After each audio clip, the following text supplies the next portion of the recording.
Okay, so my name is Jewel. Fun fact, that's actually my government name.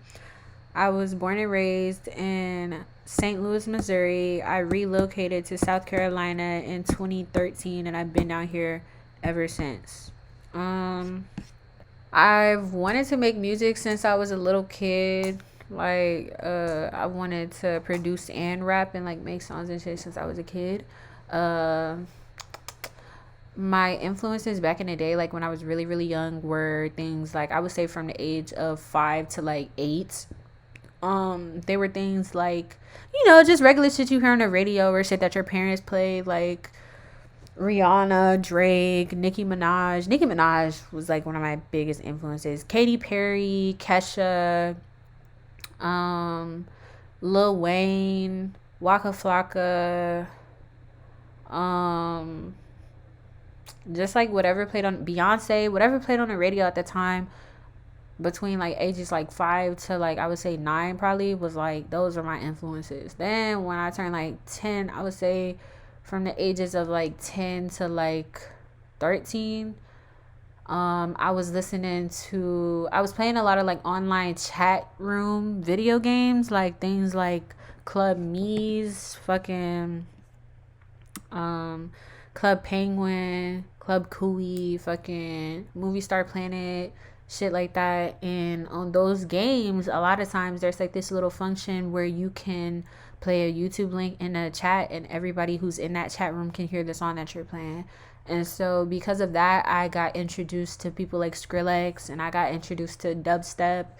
And so I was listening to a lot of mainstream stuff still. So I was listening to stuff like Kendrick Lamar, J. Cole, Future, Rihanna still, Sierra, of course.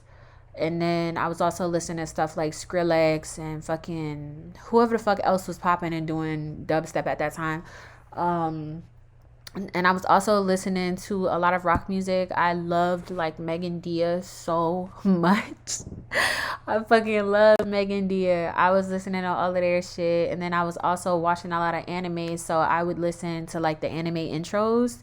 And those were my inspirations at that time. So I would like write little songs and like little raps, and the raps and songs would be stuff that kind of sounded like what I was listening to at the time. It was me trying to emulate that sound.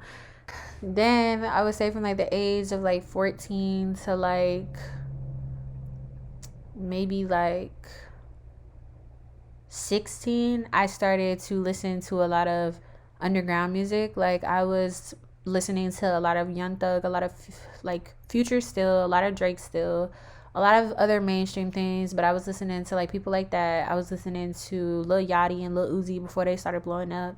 Then a little bit after that, like my freshman year of high school, I really tapped into the underground, and I found like XXX Tentacion before he blew up. Well, right around the time where he was starting to blow up, like when he got locked up. That I can't remember. It was when he got locked up and his mugshot was going around. It was when he got locked up over the whole Neva Geneva situation. That's when I found him. I found Lil Peep. I found Lil Tracy. I found Team Sesh. I found fucking Chris Travis. He not no more, but he was. I found fucking what's that nigga name? Xavier Wolf. I found Suicide Boys. I found SGP at that time, and I tapped in for a little bit, but he only had like a couple songs that I liked. Then I found like Cody Shane and the rest of Lil Yachty's clique. I was listening to Uzi heavy at that time. I found Playboy Cardi like in his early stages. He had that song Fetty on Fetty on Fetty.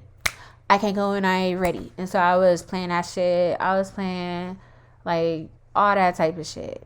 Then immediately after that, like I would say towards the end of my 10th grade year, I found Duop Kane. Girl, when I tell y'all I was fucking obsessed, like I was obsessed with Duop.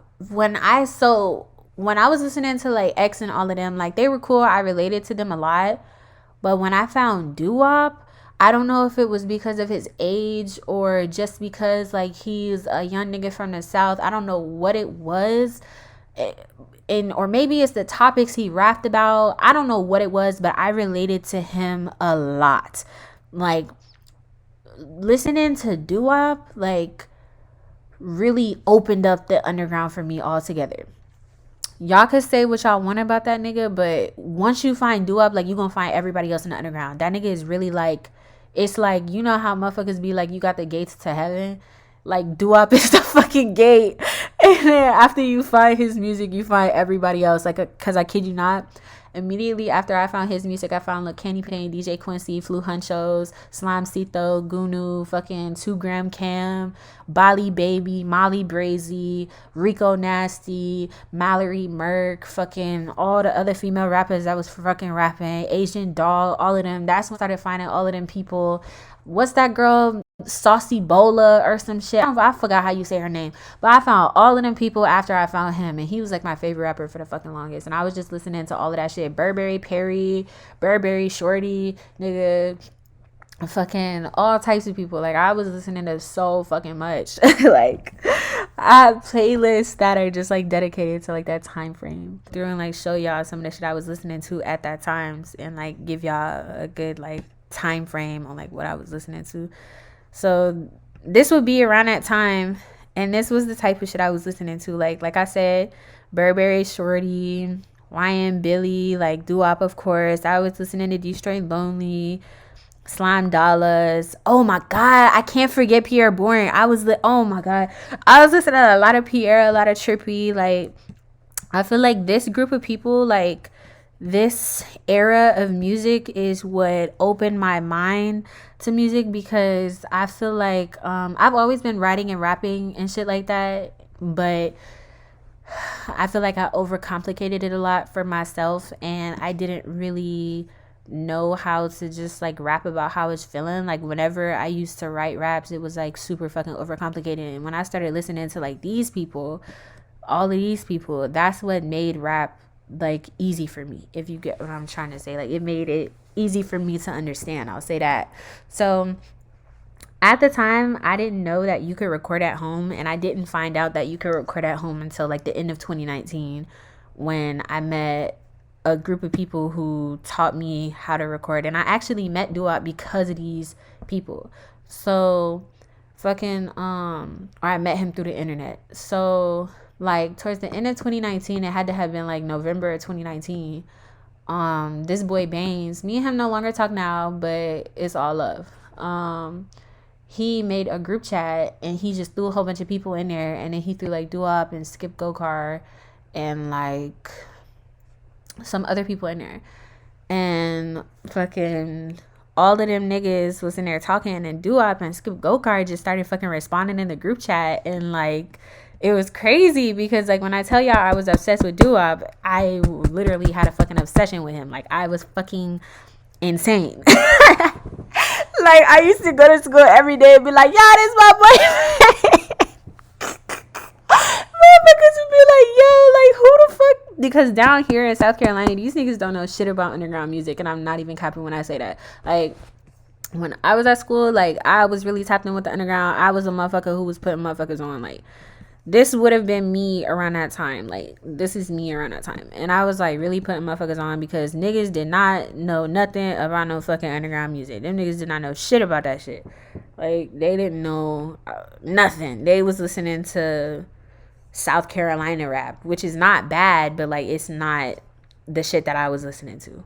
Then in that group chat, because of Baines, I actually ended up learning how to record music, because I would like show them my raps and stuff, and they'd be like, bro, like, you're fucking hard. Specifically Baines, he'd be like, you're fucking hard, like, you need to record. And I'm like, well, I gotta go to a studio. And he like, what? You don't have to go to a studio? And I'm like, huh? And then him and our other friend, or my other friend at the time, Barry, they was like, nah, like, you can record at home. Like, all you need is a mic and like Audacity and some headphones. And I was like, what? And so I kid you not, like, as soon as they told me that shit, I ordered an Amazon mic. It was like $50 off of Amazon.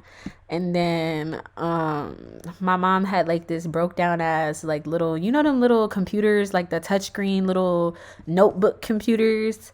She had one of them, like the Dell notebooks, and I downloaded Audacity, recorded on there, and I got I recorded my first 2 songs on there. And my first 2 songs, they're so fucking bad. Like, we got this. I hop on a beat and I start snapping. I snap when I rap. When I'm on a block, bitch, I be trapping. The nigga be capping. Oh my god, like, you can hear the fucking $50 mic quality. I literally went in my tiny ass closet and recorded that shit. And then I recorded this.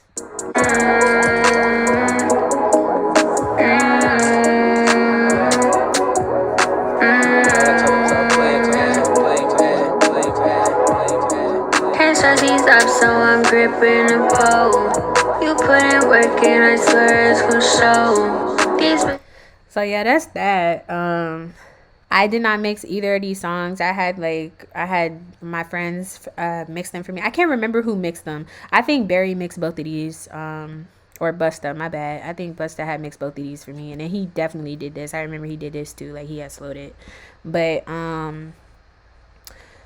then after that, fucking I had went into hiatus because the little computer like broke down and I couldn't record anymore. And so I was just like, okay, well, I don't really know what the fuck I want to do. So like, but I know I still want to be involved with music. So like, what can I do? And so at the time, like I said, I was listening to a lot of like Lil Candy Paint, and I was also watching No Jumper a lot, and Cam Girl really inspired me, and DJ Quincy really inspired me to like just network. So because of them, I created my Haven page. Oh, and also there was like this dude K Cardi. He had like a Discord, and his Discord was like toxic as fuck. And I was like, well, I want to make my own Discord, and I made my own Discord, and then I was like, I want it to be like a networking server, and that's what I started doing. And so I made an Instagram page for the Haven first, then I made a Discord server, and then, or it was one of the ways. I can't remember if I made the Discord or the server first or the Instagram first, one of them.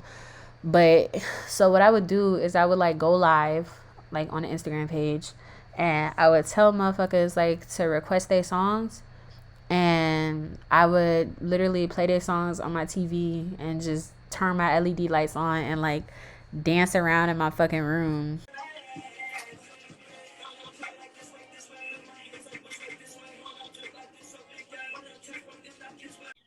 Edible is open now. Get a fresh fruit or veggie box delivered to your door. Hey, bro, this shit fire, bro.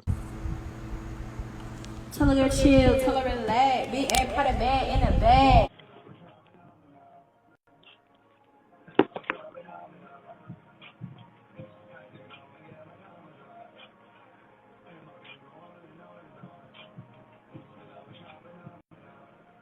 To whoever the fuck song at the time. Like, it was crazy. But anyway, I would literally like go on the Haven page, and that's what the fuck I would do. I would just fucking log on and dance around in people's songs and shit. And my main purpose for creating the Haven was because when I was in that other server, I had invited my friends, and like the people in that server were treating my friends at the time like shit. And I was like, bro, like, it upset me because my friends at the time were in that server because it's a music server and they're smaller artists, and they're trying to find people to work with, trying to find people to connect with, trying to find people to help them create better music and shit like that. And everybody in that server was just shitting on them. And I was like, bro, this is fucking toxic. Like, I want to create my own shit so that motherfuckers is not like that. And I also want to be able to create a platform for my friends and for me. And so that's what the fuck I did. And that's why I called it the Haven, because Haven means like safe space. So yeah, I mean, I changed it to Purgatory now, but I'm gonna change it back to Haven. I only changed it to Purgatory so it can match with the theme of my tape. Niggas was fucking crazy. And I remember them niggas had like, oh yeah, but so I made the Haven, and then I made the Haven page, and my friends were like helping me for a little bit, but then they kind of was like, nah, I don't want to help no more. So then I just started running that shit on my own, and that's what it's been since then. I would say I created the Haven page around, yeah, I created the Haven page. I created it a little bit before this, Like I created it in the year of 2020, but I remember this day I went live on the Haven. Like I vividly remember that. So the Haven, oh, it's tagged in this shit too. Okay, I didn't even see that, but yeah. So, um, and I would make like networking group chats and like put a whole bunch of people in there. I would just post people's music and be like, hey, like look at this shit, y'all. Like y'all need to tap in. And then eventually I started using the server to do music reviews. So my little friends at the time, I'm not gonna lie, we all fell off. It's really just due to like immaturity and shit like that. And then, you know, some people are just not meant to be friends. So it's no hate on my end. I just personally don't want to be a part of that crowd no more. But them little niggas were fucking a bunch of trolls and dickheads. So like we would do music reviews and them motherfuckers would be like, damn, this nigga music ass. And I used to be like, bruh, no. And I would get so mad because I'm like, dude, when niggas was treating you like this, you was in your feelings, you was wanting to quit and shit. So like, why are you doing this to other people? And we would argue about that shit all the time. Mind you, all of us are like fucking 17, finna be 18 type shit, or like younger than that. Like we was young as hell. So of course we was in that fucking server arguing. But one thing I knew was that I wanted the server to be a safe space for other artists. So around this time I was not making any music. I was just doing that, and I was experimenting with street fashion. And I found I had always been kind of like emo and dark like before. Like I've been emo since I was a little kid. So I was like, I want to switch it up. I'm tired of being emo. I want to do this because I think it's really cute. So I started experimenting with what people call Y2K, but it's really McBling fashion. I started experimenting with that, and then fucking shortly after this I started to make beats. I started to produce. And so I can like go to my YouTube and like show y'all some of the beats that I was like making at this time and like give y'all my inspiration. I didn't really have like any inspirations when I was recording that's cap. What I will say is I was still very influenced by and inspired by 9 and Doo-Wop and like that whole first Underdog tape. So even though I didn't have like Nexus and shit until way later, you can kind of see where my inspiration was coming from with like some of my melodies. Like I was just doing shit that was ambient. Like this is not ambient at all. This is loud as fuck. I just literally with this one, I was like, this is fucking loud. And I was like, okay, let me do this. But we got this. I want to be like Jewel when I grow up.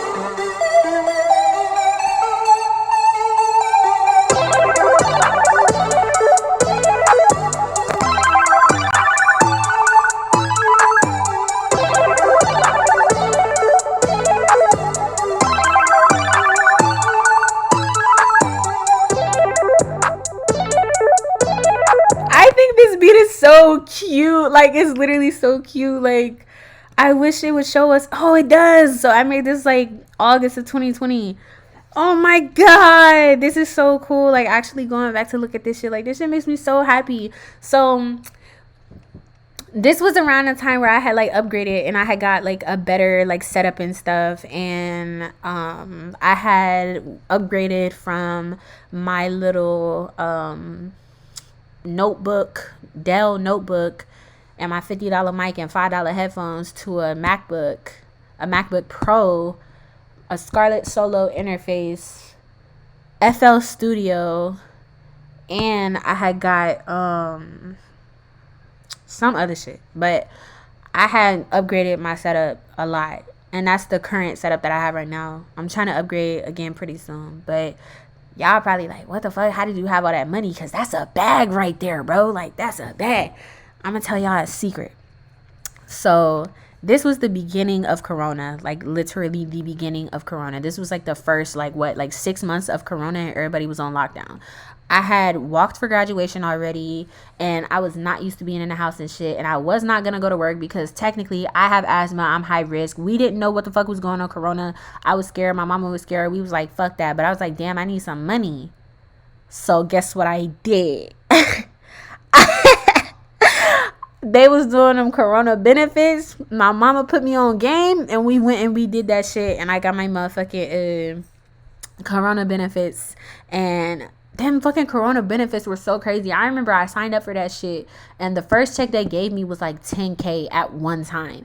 Then after that, they gave me like 5K. Then after that, they would give me like 1K. Then they would go and give me 5K again, and they would pay me twice monthly. They gave me so much fucking money. So I kid you not, I would literally just fucking like buy food, buy clothes, and other shit. I promise you, the only important thing that I bought with that money was the setup that I have now, because that, I feel like that was the only smart thing I did with my fucking money. And then like I bought a TV that I still have now, and I bought a fucking Switch and stuff that I still have now, and I bought some clothes. Like I bought a lot of clothes, like, but that's like the only smart thing I was doing. Like everything else was stupid. Like I would literally just buy clothes that I don't fucking wear, and I spent most of that money on food. I'm not gonna lie, that's why my ass is fat now, because I literally was just in the house eating all day and fucking buying Robux and other fucking dumb shit. Like it was crazy. Like that's why kids are not supposed to have money, bro. Like,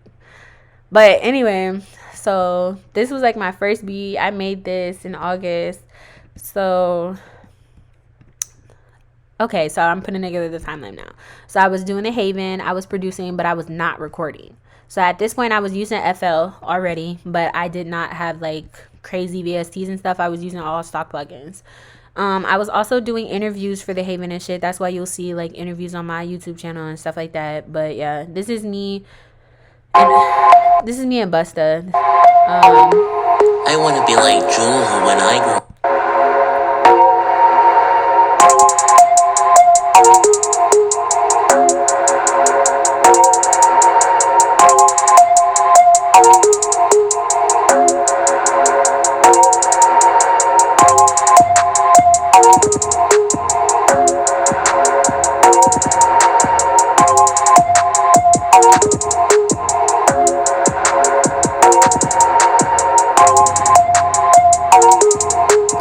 Okay, so at this point, you can tell I did not know how to mix at all. My friends didn't really know how to mix either. They were doing the best that they could, so they were explaining things to me the best that they could. Y'all cannot talk about us. We were literally like 17 and 18, young as fuck. Fuck y'all. Fuck anybody who got anything to say about it, because we was doing the best we could. You can tell that I was obviously like, as far as my drums, because I did the drums on that beat, and my friend Busta did the melody. Or my friend at the time, Busta, did the melody. And so you can tell at the time that I was inspired by like fucking, I think around this time too, I started listening to High C, like around this time. Yeah. But no, I think I did start listening to him around this time, but either way, that's neither here nor there. Because when I started listening to High C, you can hear it in my songs. I think this was like the first beat where I had been listening to High C like every day back to back, and then fucking I started to emulate the way his drums sound and the way his melodies sound in my beats and shit, or I started to try to emulate. But yeah. I want to be like Jewel when I grow up. Oh, this is so cute. Day one. Fucking day one. This nigga, I still talk to this nigga. Day one. Still talk to this nigga too. Day one.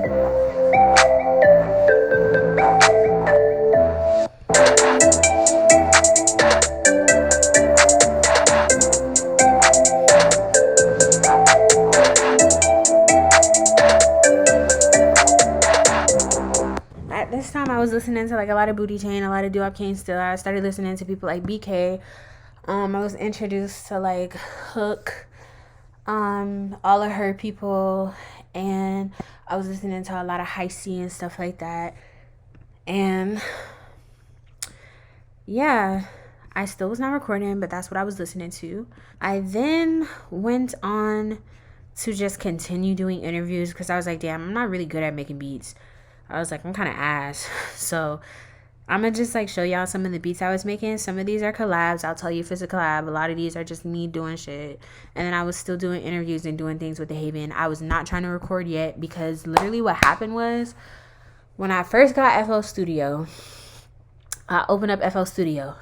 I looked at it and I was like, hell no. I closed my computer and did not touch my computer for a month. Then my friend at the time, Busta, was like, nigga, you just paid all that money for FL Studio and you not gonna use it? He was like, open that shit and I will show you how to record and make beats. And I was like, okay, cool. He taught me how to record and I was still having a hard time because I didn't understand how to use the interface. So I was like, fuck it, nigga, just teach me how to fucking make beats. So that's what he did.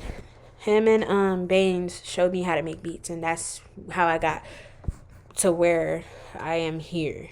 But yeah, so I'm gonna just go through the beats. This beat is ass. I'm literally not gonna play this one, but I'll play these. I want to be like Jewel when I grow up.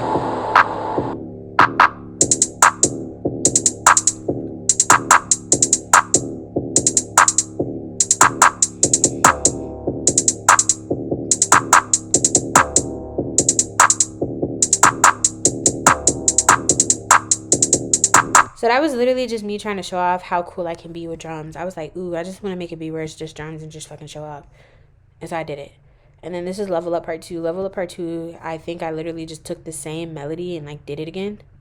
Or redid the drums. I think I just redid the drums. I think, oh. Yeah, I redid the drums.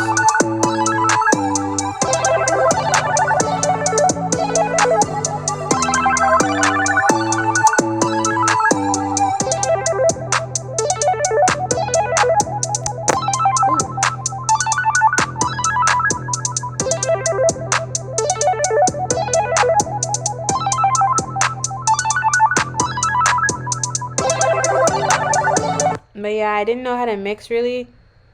Like still, like I had learned how to like EQ a little bit and how to like turn the 808 down some, but I didn't know how to make it not clip and crash and shit. So my 808s would like always sound muddy as fuck, and then I would sometimes put them out of pitch with the melody. But like, yeah, this is a collab right here. I want to be like Jewel when I grow up. Oh, another thing, around this time I started doing tags because since I was doing the whole like Haven thing, everybody was always like, oh, I like your voice. And then my friends at the time were like, bro, your voice is cool. Like you could do tags, you could do tags. And so I started doing tags. Like currently today, damn, I wouldn't even know because I don't listen to their music no more. But I had made Busta's tag, I had made Bane's tag, I had did J-Boy's tag. And those were like my best tags at the time, and then I was just doing everybody else's tags. Like motherfuckers would like hit me up, and that's how I started doing tags. Because motherfuckers would like hear me on the Haven, tell me to make tags, and then my friends was like, you should make tags. And so yeah, I also did this person's tag that was on the collab.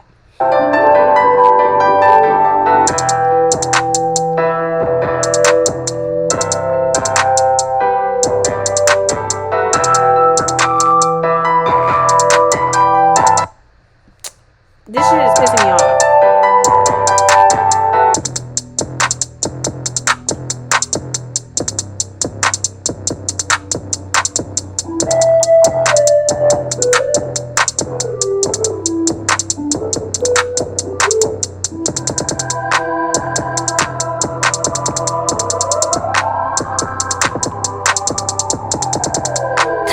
Oh, this shit makes me want to cry. It's so cute. I might actually cry. This is like so cute. Oh.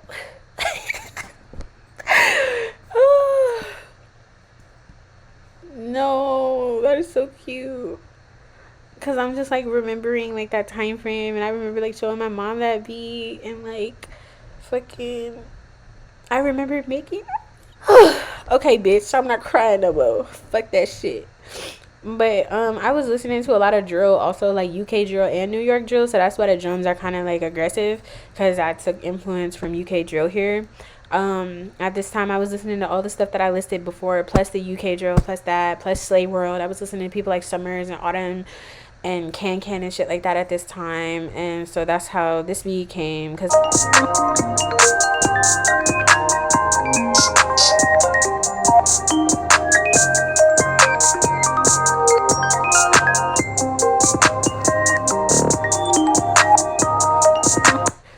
anyway, there's that. So I think at this time, I still was not recording. I was just doing interviews and shit. And then like somewhere up in here, I think it's like right here. This was like right before I made this was like right before I made Retail Therapy. And so I started listening to like Doo-Wop more. I think he had already dropped Bag Hit from the 4, and then he did, and then he dropped something else. What did he drop after he did that shit with Mr. Weaver? Fuck, I can't remember, but he dropped it. But I was still listening to like Underdog, and I started listening to like more of 9 like the producer, and I was just experimenting, just like doing shit. Like, this is another beat. I'm gonna just play like all my beats and explain. I wanna be like Jewel when I grow up.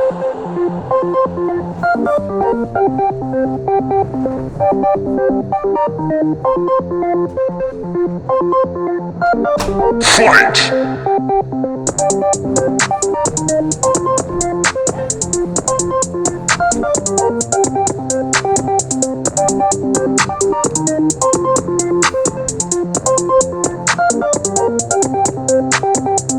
Somebody actually made a song on this. Shout out her. Shout out Gelato. She fucking fire. I'm gonna play her song real quick, and I'm gonna also look for the FLP of the original melody, because with that melody I had tried to make like an Asian, like East Asian inspired melody, and it was cool, but I couldn't figure out how to put drums on it, so I reversed it, and then that's how we got this beat. Up in the jack, little bitch, I'm running to the back. Every day I'm popping ties, I'm so addicted to the cash. I'm in my bag, ain't no going back. This money's all I need, it's all I have. Throw in my bag, in your ass and go like. I wanna be like Jewel when I grow up.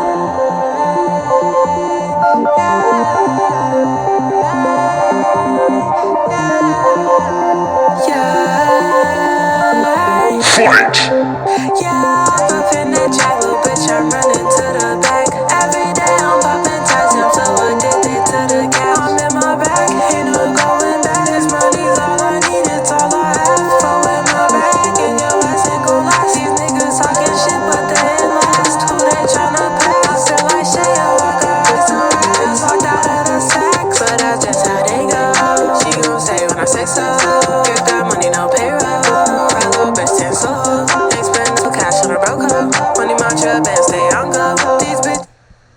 Yeah, she fucking ate. I don't care what nobody says. She fucking ate with that. Like, for real. Damn, I can't find the fucking melody. No, I'm so sad. Okay, whatever. Fuck it. I hate when shit like this happens, but my fucking hard drive is corrupted. It's been giving me a hard time for months. But yeah, that's that. What else? I mean, like, see, like, all of these are, like, Doo-Wop K99 type beats, like. I wanna be like Jewel when I grow up. I got Nexus and did not know how to act. My friend at the time, he helped me download Omnisphere. He helped me, because the beat I just played, that was stock plugins. But my friend taught me, he got me Omnisphere, he got me Nexus 3, he got me a whole bunch of VSTs, and I was like, nigga, oh my god.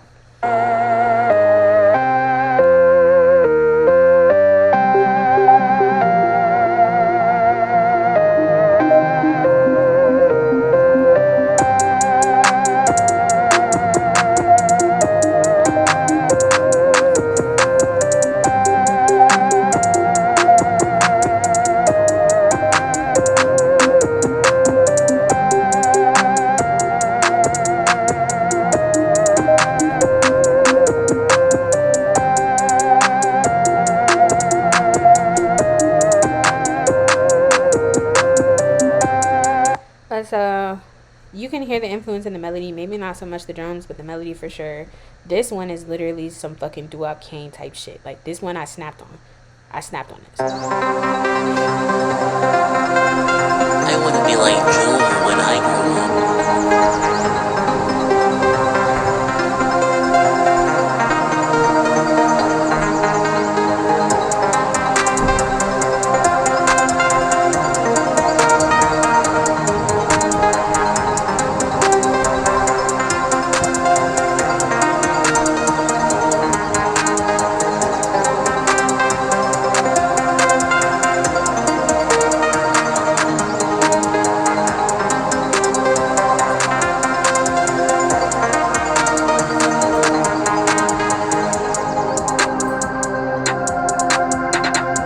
Bro, that snare! Yeah! Yeah! Yeah! Yeah! Yeah! Yeah!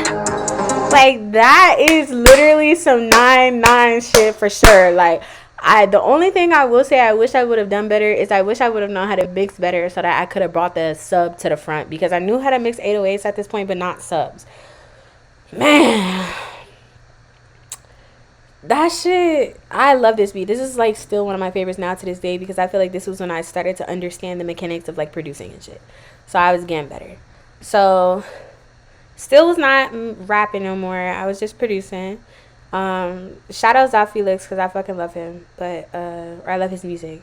People who helped influence my sound, like helped me create my sound and like better myself as an artist. I'm finna get him props now. Baines, OK Busta, J-Boy, Javi, Thermo, Unicorn Shouty, Double O Scully, Sean, and Ashton. Ashton for sure.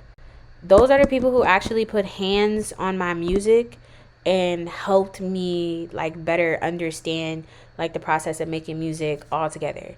Like J-Boy, Baines, and Busta taught me how to record and how to produce and shit. They gave me the fundamentals.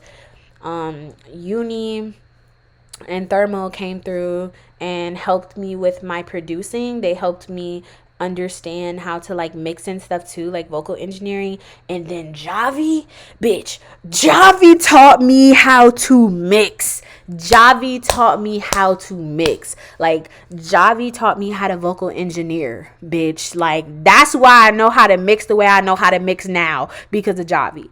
Then Sean taught me how to better like mix and stuff too, and he also taught me how to like, you know, my voice, like how I say things and shit like that. And like that, if it wasn't for Sean, y'all would not have no songs of me singing. I'm gonna just tell y'all that honestly. Ashton was also helping a lot too. I meant to mention him in the beginning because he was there in the beginning and he was teaching me how to fucking produce and shit too. And he was teaching me how to use these fucking VSTs and shit like that also. Then Uni came back and he was helping me. Then a little bit later I met Double O Scully and he taught me how to chop stuff up. Like you can hear that in Pretty Girl Mantra Part 2. He literally helped me chop that song. And then with Unbreakable, I chopped that song by myself and I just like, fuck it. Yeah. So there's that.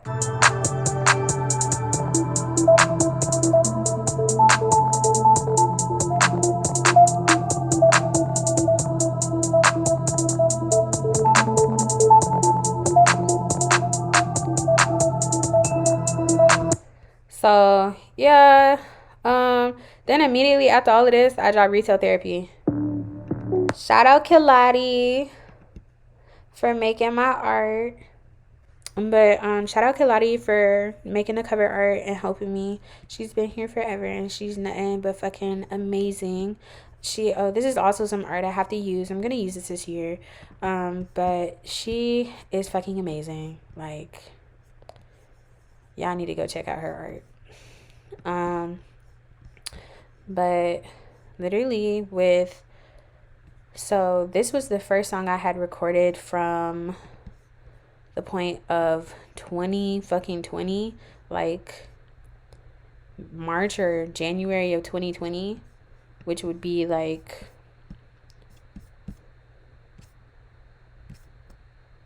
these two songs, Throat and Trash Freestyle. I recorded these two songs and then I went on hiatus, did not record anything, was strictly producing and doing the Haven, and then I came back fucking June 24th of 2021.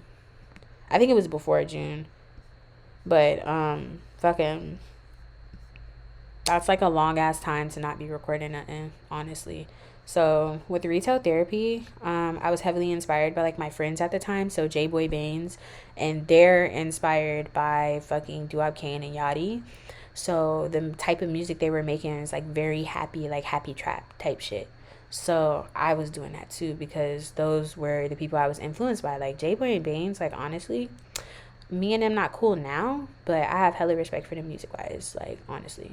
And I feel like they're amazing artists. So there's that. I still be listening to their shit now, like still now to this day. So I'm gonna show y'all like some of the shit I was making like at this time. I was still doing the stuff with the Haven. I was still doing interviews. I was still doing the Y2K fashion stuff. And then I just decided that I was gonna start rapping again. And what happened with this was I was like hella depressed because of the lockdown and some other shit that I was dealing with. And I was like, okay, I'm finna go buy something. I was on my bed, scrolling through fucking Shein or whatever the fuck I was scrolling through, Amazon probably. And I was like, I like buying stupid shit because it make me feel better. And I was like, that's kind of hard. I was like, let me make this a song. So I was like, I like buying stupid shit because it make me feel better. I like flexing on these hoes. Let's see who could flex better. And I was like, damn, let me write that shit down. So I wrote it down. I wrote the rest of it. Or wrote like the hook or whatever. And then I did like I freestyled the whole verse. And then I was like, okay, cool. Then I found a beat. And then I put the lyrics on the beat and just fucking recorded it. And that's how you get this song.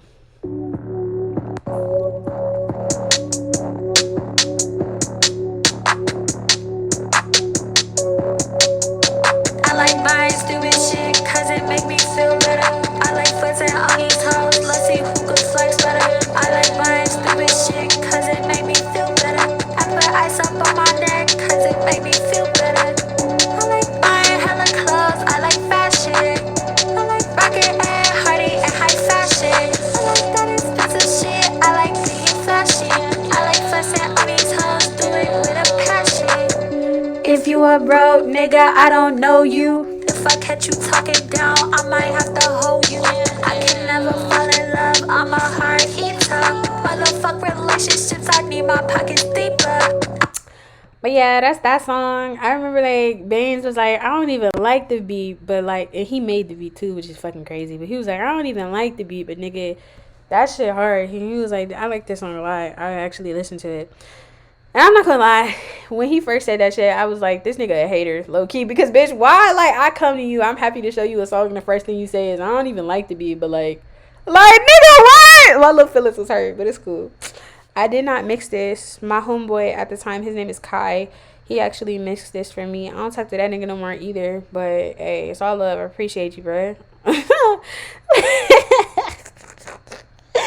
Appreciate it, bro. But I made Ed Hardy Anthem. This is like self-produced, but I really don't like this song. Like, all these niggas to my Ed. I can't play it. I can't do it. I can't do it. I hate that song. But at the time, I was making a lot of stuff with J Boy and Baines and Shone and Javi. I think around this time, that's when I met Javi. Or a little bit, yeah, that's when I met Javi, and me and Javi went on to make our first song, or our first song together. And this song was like the first song I had rapped like a girl on, because usually I would just get on and just rap about trap shit. Like, I wasn't really rapping about the shit that I rap about now, but I'll play it and y'all gonna see. Wow. Niggas staring, yeah, they want the stage. I got what they want. Look at the money, it look back at me. I got what I want. Oh, you jealous cause I got the cheese, Oh, you jealous cause I smell like these, Got the honey, it came straight from bees, Running around the function, I'm smelling like trees, Got my ice on and the first is jeans, But all the hoes, they came with double D's, He call me sexy, I'm blushing like please, Everybody watching, they checking my grease, I'ma fuck this bitch up in this big pink coat. I can't feel my face, but I still stay 10 toes. Better than the average, I don't need no promo. Beating all these niggas, yeah, I feel like King Kong. I know that he like me, but I do not wanna kick it. If that nigga try me, I might have to push his wig back. Lay that nigga down, he won't ever get his lift back. Put my boots on, cause this chopper got some kickback. Wait, did I say live? I meant life back. If that nigga try me, he won't ever get his life back. Heard she talking stupid, but I know that she ain't like that. Hoes be in my business like they looking for some life hacks. You stay in your place unless you bout it. But Javi, like, I don't know, Javi was the first person to like bring that type of energy to me, because previous to that, like, the only motherfuckers, I was just around a whole bunch of niggas, bruh, like, just niggas, and all they would fucking send me is nigga shit. So nobody had ever bought me, like, even with the beat, I had never hopped on a beat that was just that chill and like vibey and just like cool. And I had never rapped with anybody who raps the way Javi did. So naturally, when Javi sent me that open, I was definitely intimidated, but I was like, I listened to it over and over again, and I was like I told y'all back in the day, I was inspired by Nicki, always have been. I was like, I want to rap like Nicki Minaj on here. Like, I want to emulate her sound and bring it onto this beat. And so that's what I did. I did that to the best of my capabilities, and that's how that song came about. And then I was also very inspired by Hook at the time. I was listening to hella fucking Hook. Like, bitch, when I tell you, like, I was listening to hella Hook. Like, it was fucking insane. Like, but me and Javi went on to create a few more songs. We're actually working on another song now. I gotta send him some, because I be like, oh, I'm gonna send you some, and then I get fucking intimidated and don't send anything. Like, pussy. Like, I'm literally a pussy. So yeah. Me and Javi, I fucking love Javi. We also made this song called Go to Hell, like, around the same time, and Go to Hell is insane. Like, I swear, these niggas are so mad. These niggas wanna be me so bad. These niggas wanna be me so cash. I'm so casual with this shit. Like, I don't even fucking try. This is what I am. This is what I is. Okay, first of all, whoever got me sick, I'll drag your ass to hell. Hell, put you on the altar, no scale. Swear you niggas weak, so I got your ass lazy. Pull up to the function, he said I'm amazing. Thought I made it very clear, I do all the saving. He pulled out a Trojan, I don't let it faze me. Need to find a nigga I can piss on safely. Never had a nigga I can piss off, but that nigga sit on the floor like crisscross, baby. Feed that whole spaghetti, no bib. I won't let it lie out, no fib. Based on what? Niggas got a Scorpio placement. Watch out what he don't say. No, you can't feel me. He said he a clean freak. Look me, I'm dirty. I can't put a failure. Rock out in my hardies. I'ma make these niggas spin in circles like a car beat. Like what? Like a heartbeat. Like for these niggas like they parties. What? Don't start me. Like what? Watch out what he don't say. No, you can't feel me. He said he a clean freak. Look me, I'm dirty. I can't put a failure. Rock out in my hardies. I'ma make these niggas spin in circles like a car beat. Talk about it for a second, cause one of you niggas really got me fucked up. Like, you got me constantly crying and throwing up. Yeah, you got me fucked up, nigga. And what's it, nigga? Get your ass. Like, you should've been honestly, nigga. It's over. No excuses. Go ahead, tell him. I got pussy niggas straight to hell. I'm a heathen, I be cussing my slugs. I'm a stunning nigga, I don't snitch, don't tell. Cause bitch, I'm all about my cheese rolls. I'm a fucking fan favorite. Bitches think so basic. We just stop me and they pace it. They still be fucking hating. If it's money, I'm not chasing it. Feel like I've been racing. Pass the blunt and I'm not facing. I'm super fucking faded.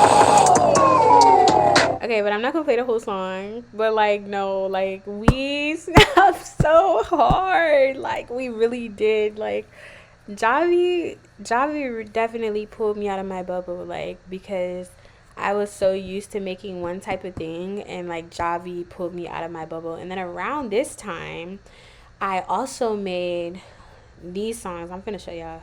Hold on. I had made where is it at? Oh shit. Damn. I had made this song with Thermo, which is, I'm finna play it right now.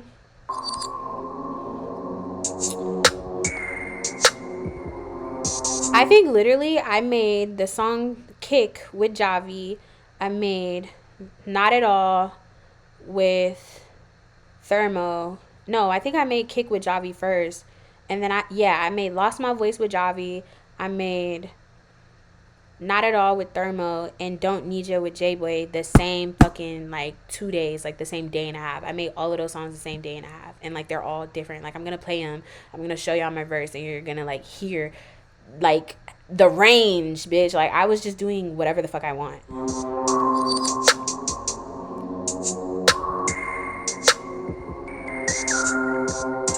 I can't fall at all, ain't no winter, I'm a winner.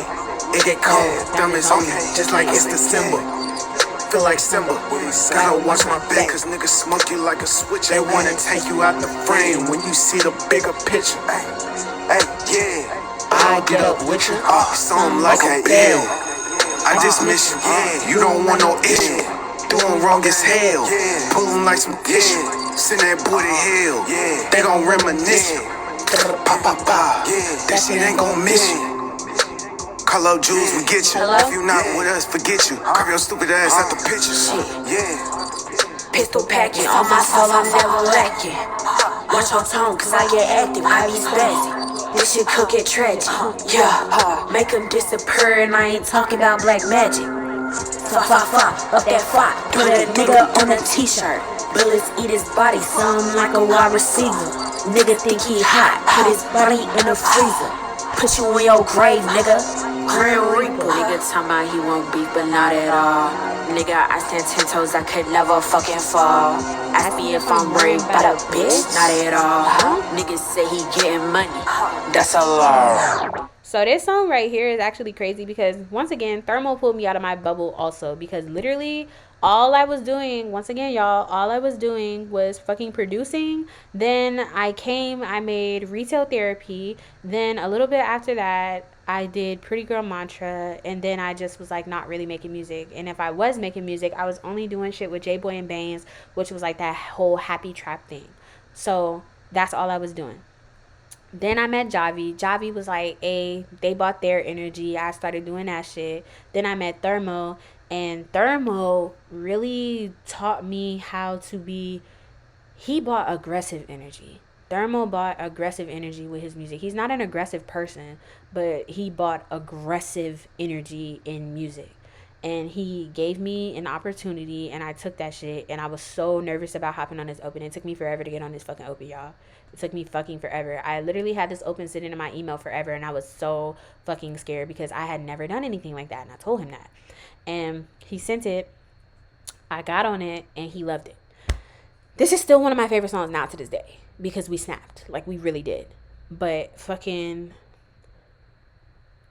prior to that, I was only making happy trap, and I was just like rapping about, you know, little trap shit, like, or just like clothes and money, like just the basic trap shit. And Thermo and Javi really taught me how to rap for real. Like, because of them, I started to experiment more with my wordplay, and I started to focus more on my lyrics. And I also started to focus more on my cadence. And so I started to switch it up. I wasn't just a melodic auto-tune trap rapper no more. I was like a real rapper at this point. Like, I was becoming a real rapper.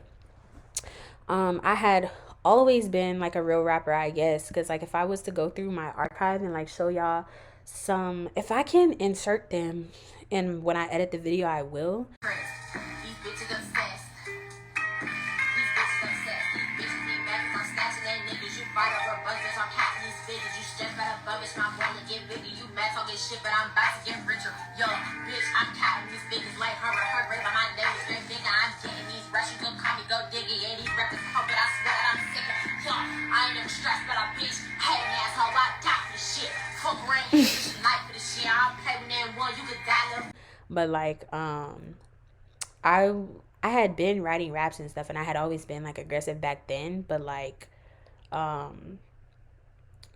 people kind of told me like, as a girl, you're not supposed to be rapping aggressive. Like, that's unattractive. Nobody wants to hear a girl rap aggressive. And I was like, okay, like, y'all probably right, fuck it. And then Thermo just was like, nah, nigga, fuck that shit. Like, you could do whatever the fuck you want. And I was like, nigga, you right. And then I did that shit, and bruh, I fucking went crazy. Like, I snapped, obviously. So then I made this song with J-Boy. Me and J-Boy ate this shit the fuck up. D Baines, Otis. Hey, bitch, I don't need you. Hey, bitch, I don't need you. Hey, bitch, I don't need you. Hey, bitch, I don't need you. Got my air on with me, it's my big bro. Using auto-tune, using picture. Fuck all my hoes, I don't miss ya. 3 bad hoes on my Finsta. I get happy when I put that trick up. When your bitch call me, I don't pick up. And I'm in from Florida, yeah, the East Coast. Pulling up that syrup, this ain't fructose. And I'm on IG, but I barely post. Making too much money, I don't mean to boast. Dudes say my music sick, but got no diagnosis. Detach it from me, bitch, you too close.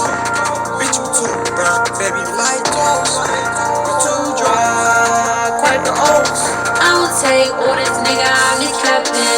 If that nigga talking slick, I might have to blast him. You be on the internet, you be finger tapping. I don't do that internet shit, I be spazzing. Keep a Glock on my hip for my protection. Bitch, I feel like J-Boy, how I'm toward heavy weapons. Let that nigga try me, I'ma send his ass to heaven.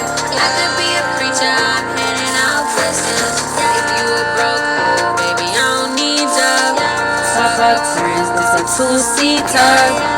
Niggas doing work, I'm a teacher. Ballin' on these niggas, they be sitting in the bleachers. Please don't try your luck, nigga, I'm the Grim Reaper. Diamonds on my neck, looking like a damn freezer. I won't ever stop till my pockets get deeper. Niggas used to hate, but now they play me out they speakers. Yeah.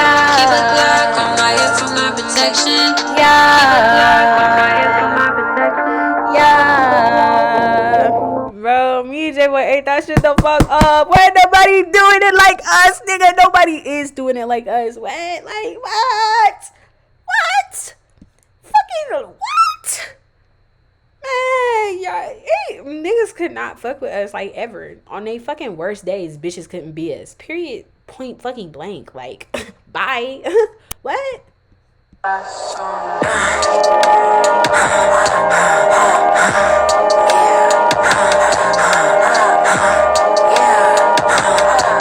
Okay, so this song right here, when you hear my voice, I was heavily inspired by Hook. I love Hook to death, bitch. I would fucking die for that bitch. I love Hook. Like, I love her so fucking much. Y'all don't understand. Like, if Hook tell me to smack a bitch, guess what I'm doing? I'm not smacking a bitch. I'm smacking every bitch in the room, including myself. Cause it's Hook. Duh.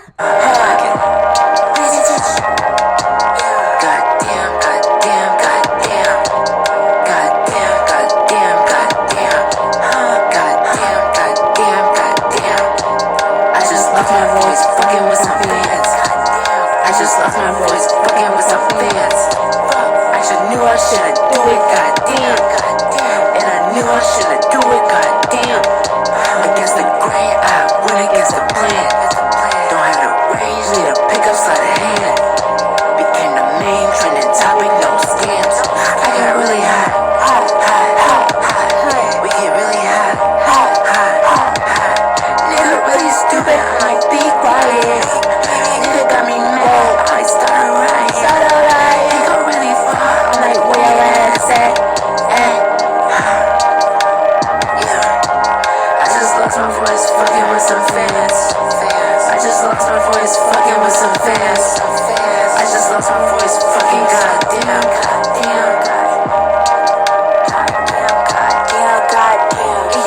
She's a fan, she be on my page, watching me like on demand.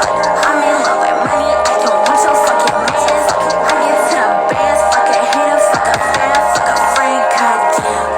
I play with these niggas just for fun, so I can't be your lover, silly nigga, if you dumb. I just want your money and I told you that I'm dumb. So when I break your heart, please don't be acting like you dumb, goddamn. She asking who I is and I said I'm the fucking man. So if you tell me stupid, you should have a fucking plan. Ain't worried about no nigga, bitch, I'm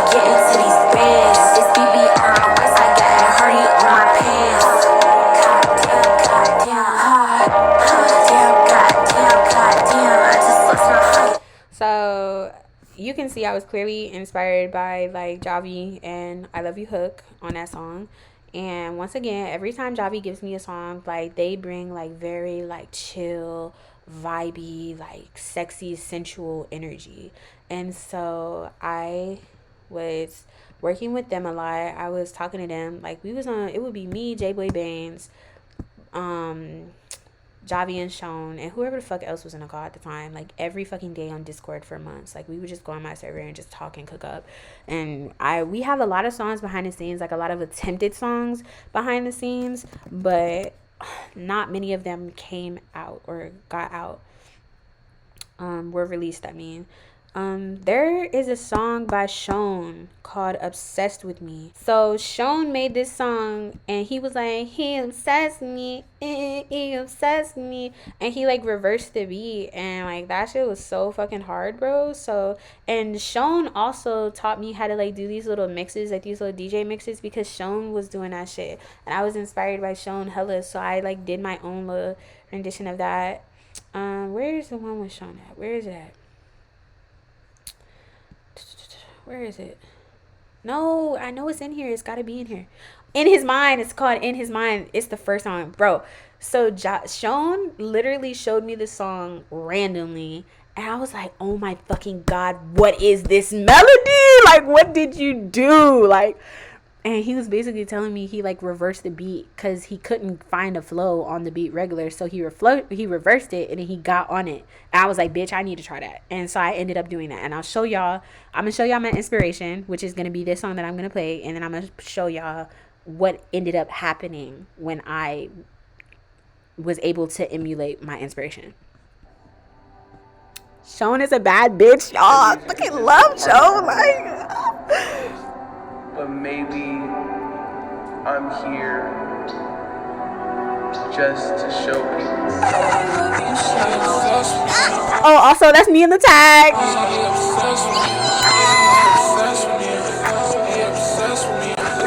obsessed with me. He obsessed with me.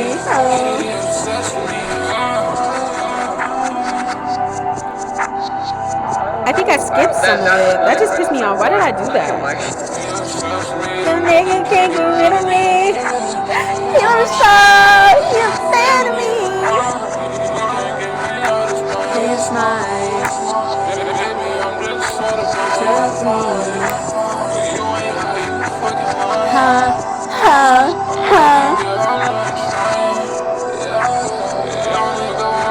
He's just lying.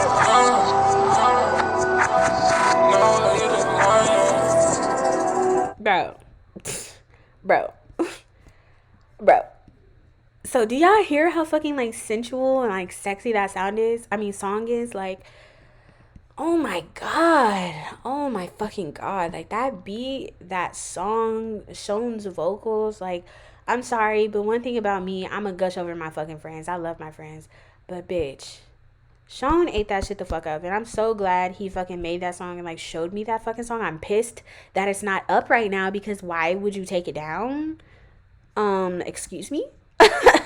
But like, I'm really glad that he made that song and showed me that song, because I ended up going on to make this song, and I ended up making Save Me. I made this song because of Sean.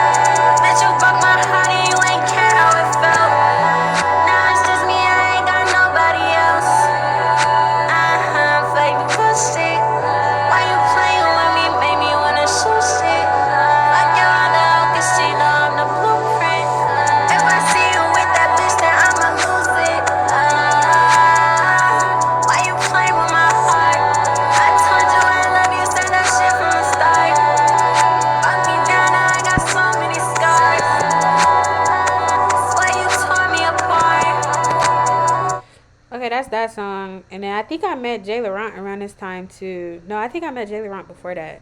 No, and I had met Jay Laurent prior to that. I had met Jay Laurent in like 2021, like late 2021, and he is literally the reason that I got to perform for the first time. Like I don't have pictures of it on here, but like I'm gonna insert pictures and videos and shit. You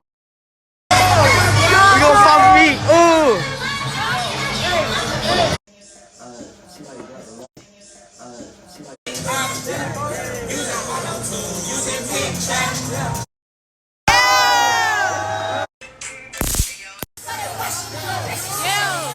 This is crazy because this was when, yeah, oh my gosh, bro, what? Okay, anyway, but I think this was when I recorded that song, like the song that I just played, but, or was it this? It was around this time. This was when I recorded the song, and then, or was it somewhere? No, this was when I recorded that song. Okay, my bad. And then this was when I dropped all of them. But yeah, I probably did record it at that time. It takes me forever to have to fucking record it. And then after that, I made Save Me, which is produced by the same person. I think Ashton produced the Shown song and both of my songs. But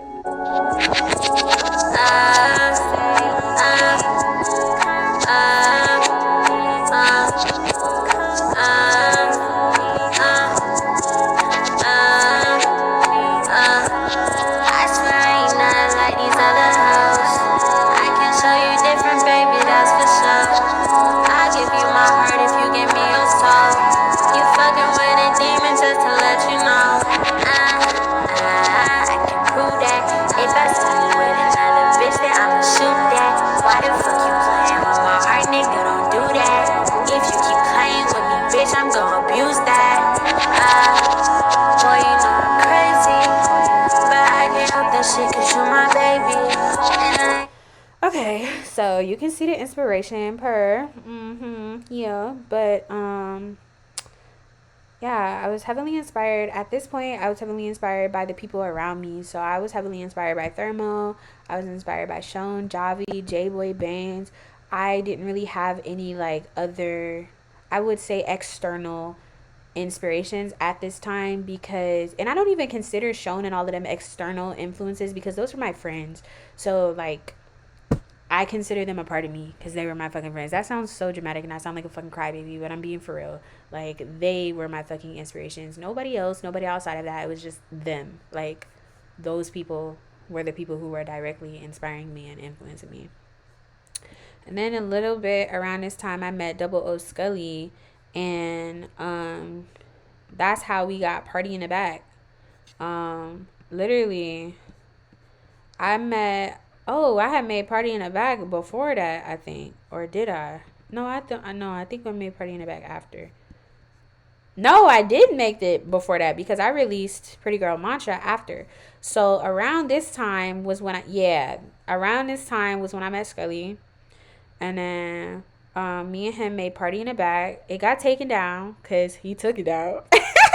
But like, nah, on some real shit, like I definitely appreciate him because he introduced me to like a different side of dark chat than what I was used to, because before Scully, like the most I knew about dark trap was like Xavier Wolf was basically just cloud rap, like that side of it.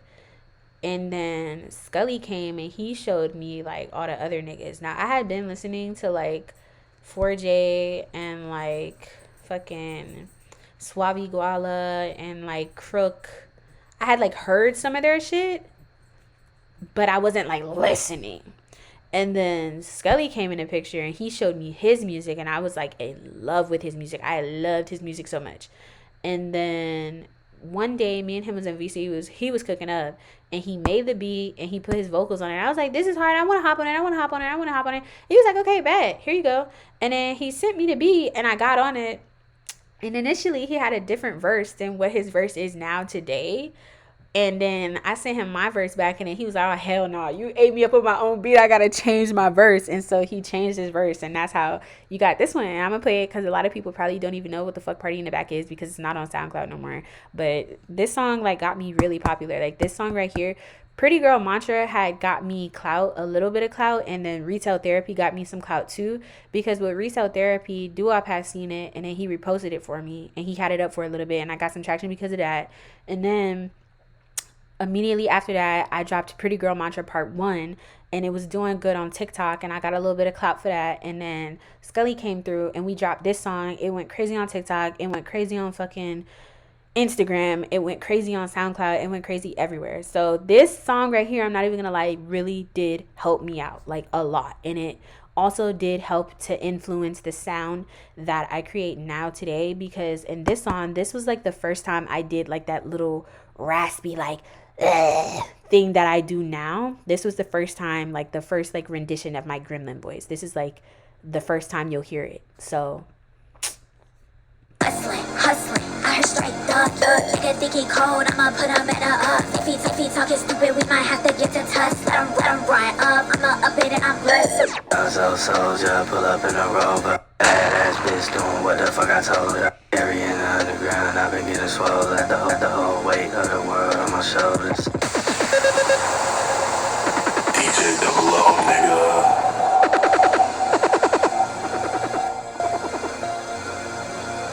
Break that nigga down, then I smoke him like some reefer. Nigga think he hard, I'ma send him to the reaper. Break that nigga down, then I smoke him like some reefer. Nigga think he hard, I'ma send him to the reaper. Just thought he was hard, now that nigga on a t-shirt. Niggas on my dick, biting swag like some teethers. Nigga think he cold, I'ma put him in a up. If he talking stupid, we might have to get to tussling. Let him run up, I'ma up it and I'm blessed. If he thinks shit sweet, I'ma if he thinks shit sweet, if he thinks shit sweet, I'ma kill him. This shit automatic, if I up it, I'ma drill him. Never been a nice guy, little bitch, I'm a villain. Give a fuck about your heart, fuck your feelings. Niggas ain't no shit. Bitch, you ain't no shit. Niggas ain't no shit. Bitch, you ain't no shit.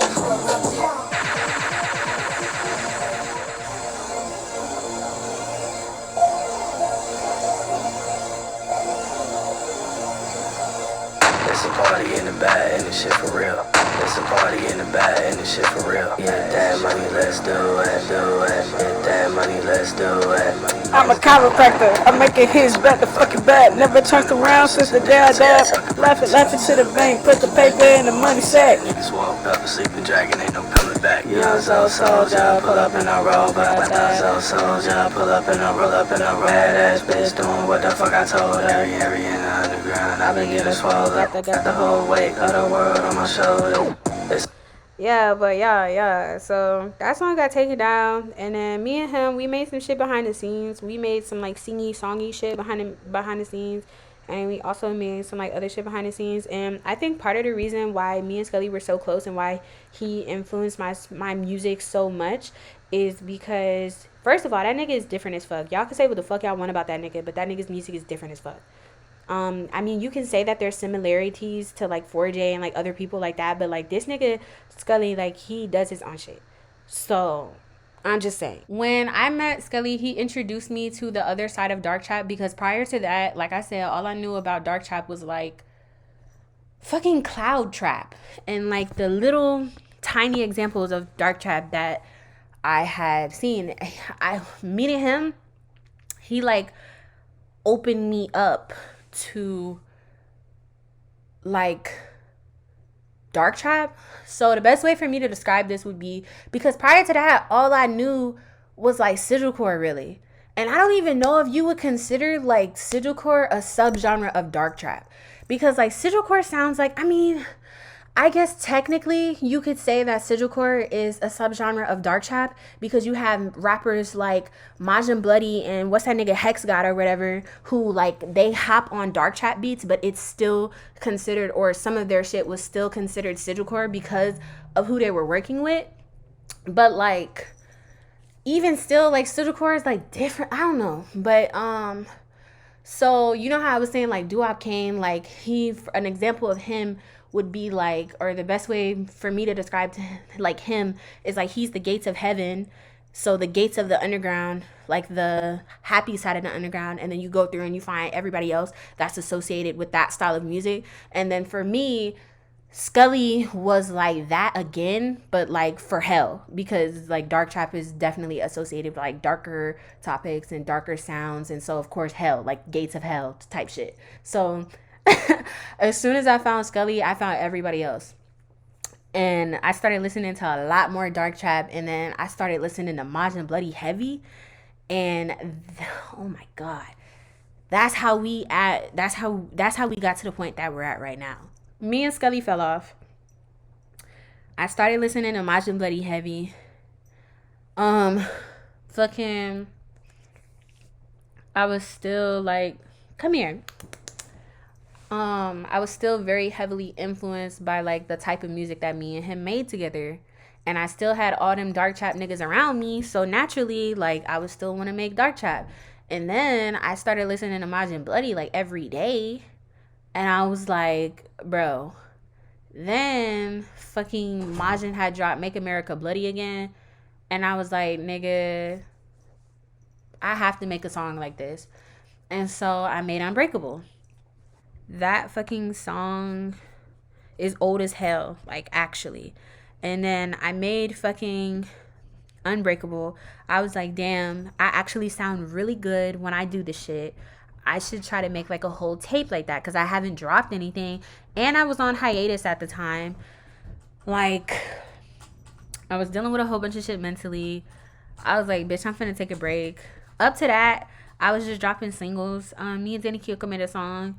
It was hard. Like, this song is really cute. It's really good. This is like another rendition of like my little like raspy like whisper gremlin voice. Cause there's like different versions of my gremlin voice. There's like the fucking orc, like the fucking crone, like metal vocal type fucking gremlin voice. Then there's like the little raspy whisper or like raspy like talk. And then there's like the fucking like you'll hear that in like my fucking pretty girl mantra songs and shit like that.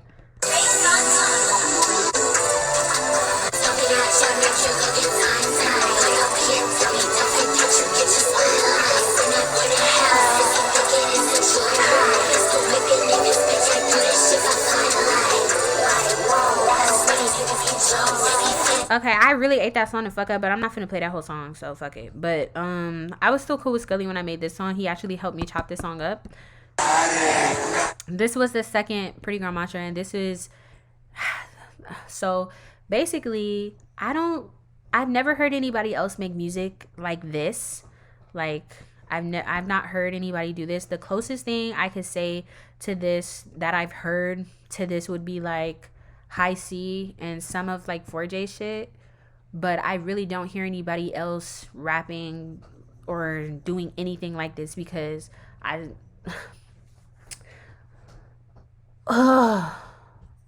it's not just the topic that I'm rapping about that makes it different. It's like the vocal mix, it's the ad libs, it's the background vocals, it's like the beat, it's like all of it together is like its own thing. It's its own entity. It's not just like a song.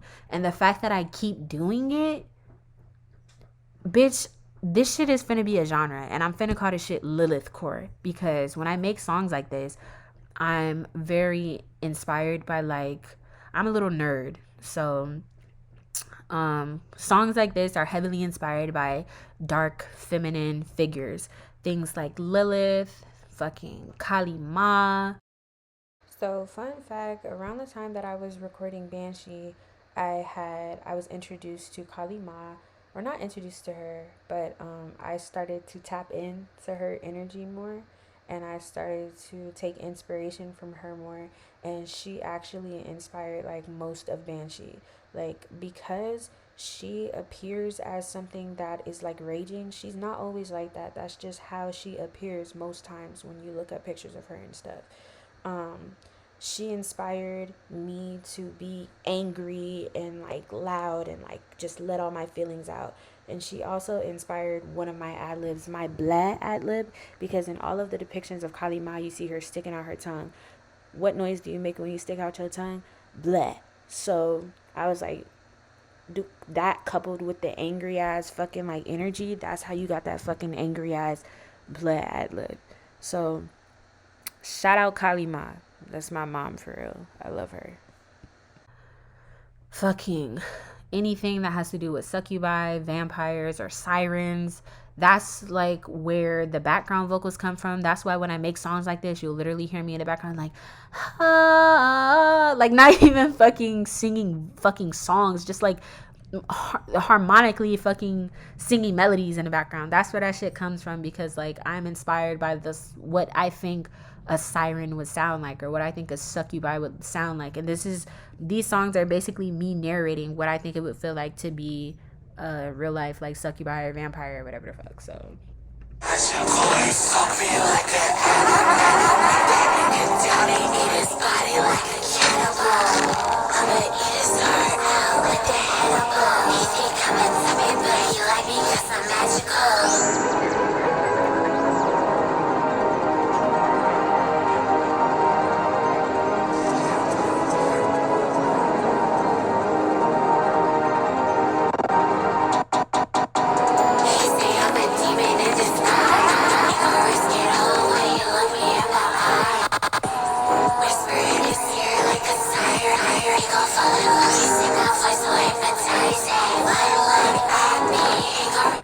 but no, like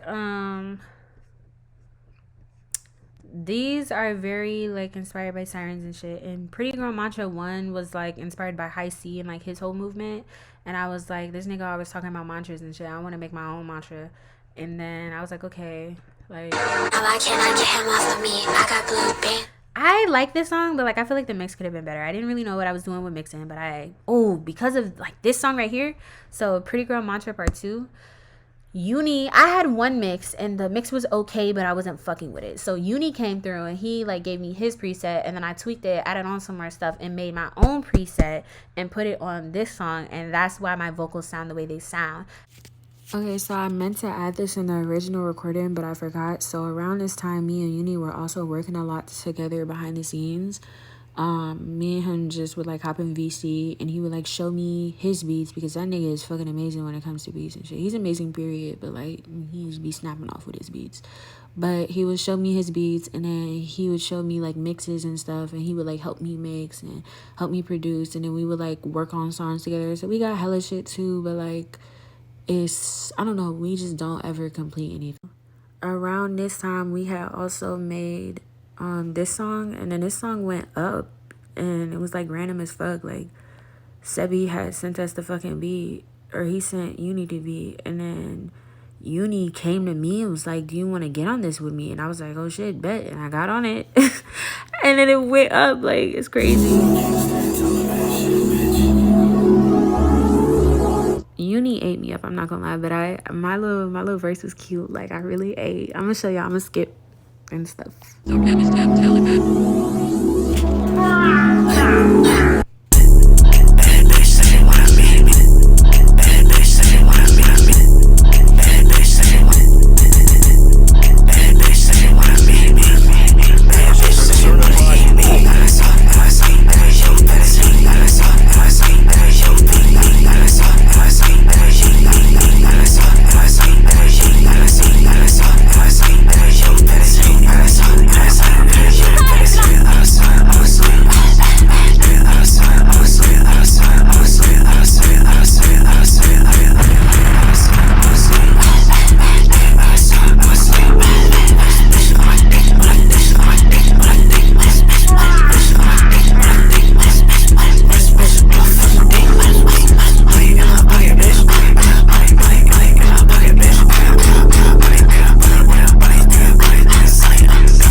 But yeah, so around this time, this was like late 2022 when we made this shit. Or was it late 20? It was like either late 2021 or early 2022 when we made this shit. So I was like still cool with Scully. I was still cool like all of them other people I was working with. And I was just kind of like randomly doing that little raspy like type shit. And this was like before I tapped into like Majin Bloody and Crone and all of them. And like, yeah. And then at first with this song, it was, I didn't have no background vocals. I just had the main vocals and then I had some ad-libs. And then after I got Uni's thing, I was like, damn, I should put some fucking background vocals on this shit. This shit would sound crazy. So I put the background vocals on it, like the singing background vocals. And then I got Pretty Girl Mantra siren song.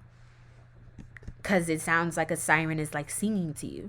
And then after that, I did the next time I did that fucking Lilith core shit, I did Love It When He Bleeds.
So, fun fact, this version of Gremlin mode, the part that I actually uploaded is actually a slowed version of the original song.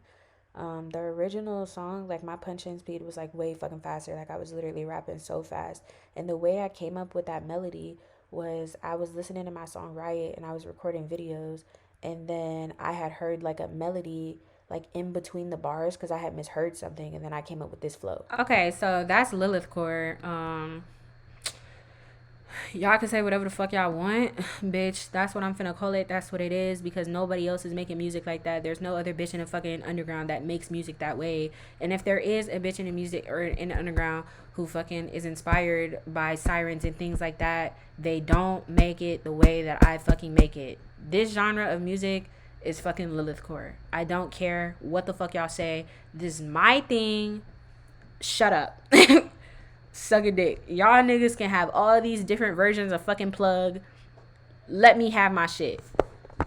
Right now, I've only got like, 4 songs that are examples of what Lilith Core is, but I'm gonna keep making it so that people can have a better understanding of what it's supposed to be, and I'm gonna keep solidifying the sound and experimenting with different things to I'm gonna keep experimenting with the sound until I have a better understanding of what I want it to sound like, and until I feel like I have a good understanding of what I want it to sound like right now. Like I want it to sound like a monster. I want it to sound like something that's drawing you in. I want it to sound like what a succubus would sound like if she was a fucking rapper. Like I want it to sound like what a fucking siren would sound like if she was a fucking SoundCloud rapper, a fucking dark trap rapper. Okay, so at the time of me recording that song, I was working on Banshee, which is like my first dark trap tape, and my most recent tape. And at that time, I was heavily inspired by Majin Bloody, Crone, High C, and myself. That's really all I can say. I don't really have any other influences for that tape. My main influences were really just Crone and Majin Bloody. And then I actually tapped in with Majin Bloody towards the end of 2022, and I showed him my music and he fucked with it. Like he liked it. Like, yeah. So that was like a really endearing moment for me, I feel like. Because when I was making that sound, it was my first time doing it. Nobody I was around was making shit like that. So when I would show them, they would be like, that's hard. But of course they're not used to it, so they're not very receptive to it. But other than like Uni, because Uni, he loves shit like that. But when I was finally able to like show my music to the person who inspired me the most, and he like basically gave me confirmation, not even basically, he gave me confirmation on my music and told me to keep going, like, and told me that he fucks with it. That was definitely like a very big moment for me. So after that, I ended up just being like, fuck it, I'm just gonna make a whole tape. And I would like send him songs. A lot of those songs did not make it on the tape, but I would send him songs and he would give me like feedback, and it really helped me. It really helped me a lot. So I appreciate him for that. But that's how you ended up getting Unbreakable. That's how you got Unbreakable. That's how we got Riot. That's how we got everything that's on Banshee, because of like everything that led up to this.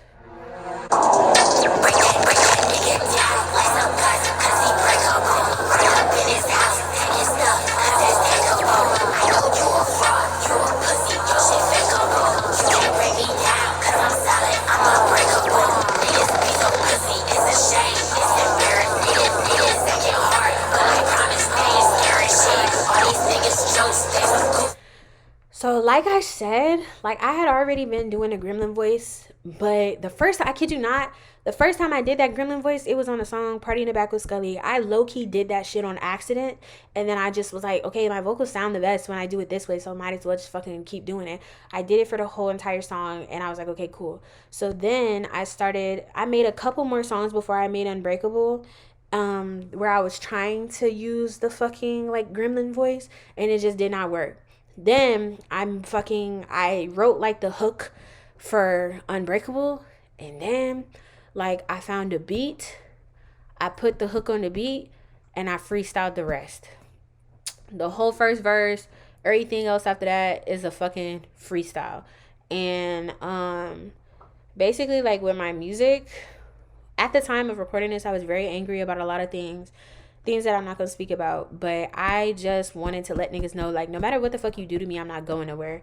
That's why, like, in the song I say, you can't break me down because I'm solid, I'm unbreakable, because, like, bitch, I'm not going nowhere. Like, you niggas, like, when I tell y'all, like, niggas hate on me, I don't even want to talk about all that shit. But yeah, I was dealing with a lot music wise.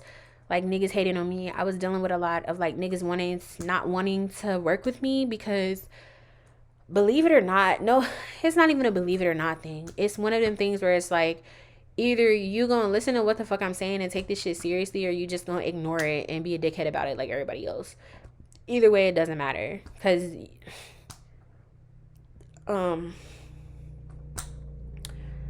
making music in the underground, as a femme presenting person is difficult for a plethora of reasons. Because honestly speaking, music in general is a male dominated, rap is a male dominated genre. And then when you are in the underground, it's even more male dominated. And then when you're in a niche genre of music like dark trap or sigilcore or whatever the fuck, it's only really niggas who do this shit. And let's be fucking honest, a lot of these fucking niggas are fucking dumbasses. They're ignorant as hell, they're misogynistic as hell, and they just fucking sit on Discord and sit on the fucking internet all day and just say a whole bunch of fucked up shit. So when they see a femme presenting person making like dark trap or some shit like that, naturally they're gonna fucking hate because they're fucking ignorant. Like, ignorance can manifest its way in many ways. And the way that I've most encountered other people's ignorance is through them projecting their ignorance onto me in an angry manner. So I was getting like a lot of hate because of like, first of all, I was getting a lot of hate because of making music, period.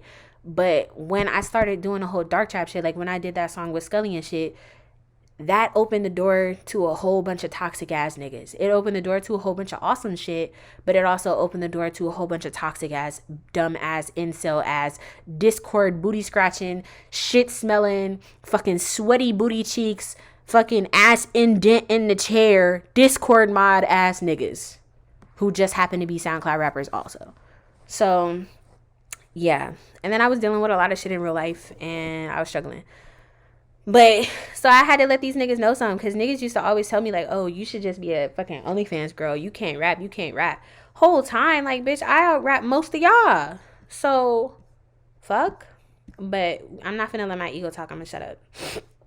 But yeah, that's that. And then in between all of that, like right before I dropped Banshee, I had already recorded Riot and Unbreakable. But I was like, damn, I need something to hold everybody over until I drop fucking Banshee, because I had went on hiatus for a little bit because of what I was dealing with, and I just like stopped making music altogether. And like literally for months, this was like the only song on my fucking SoundCloud, like, or not the only song, but like the latest song on my SoundCloud. And then I released all of these songs 4 months ago. So a year ago, this was the only shit that was on my page, and it was like that for 11 months. And then I made Unbreakable, but I didn't drop Unbreakable until 4 months ago. So this song was private. Nobody could see it. But so I started making pain music. What happened with this is I was inspired by Lucky, because I had been listening to Lucky since like high school, but I had started listening to his music again recently, and I was inspired by him. And then my friend June, he like sent me some beats, and I was like, damn, this is like reminiscent of like Lucky and like the type shit he make. I wonder what it would sound like if I rapped about how I'm feeling, but like I did it the way Lucky would do it, or how I think Lucky would do it. And so I made this song. This is a was down bad, and you ain't hold me up. I was down bad, but you ain't give a fuck. I know these niggas snitch, so I can't get these off my trust. I get my heart, but ain't nobody show me love. And I know niggas evil, so I walk on my shit clutched. I know these bitches hate me, but I still remain untouched. Also, there is this rapper named Rebawar. I was also inspired by him at that time. At the time that I made Me, Myself, and I was inspired by him because I was listening to a lot of his music, and I still love his music now to this day. I actually recreated the beat for his song Lavender. Where is Lavender? Oh, I was about to say. But I had recreated the beat to this. I have the FLP somewhere, but...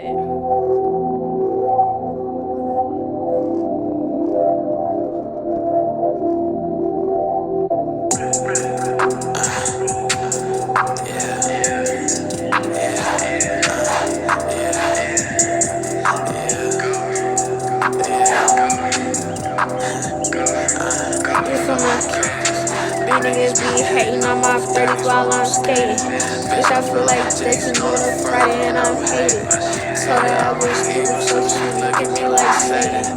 I can't be myself around these niggas, they be faking.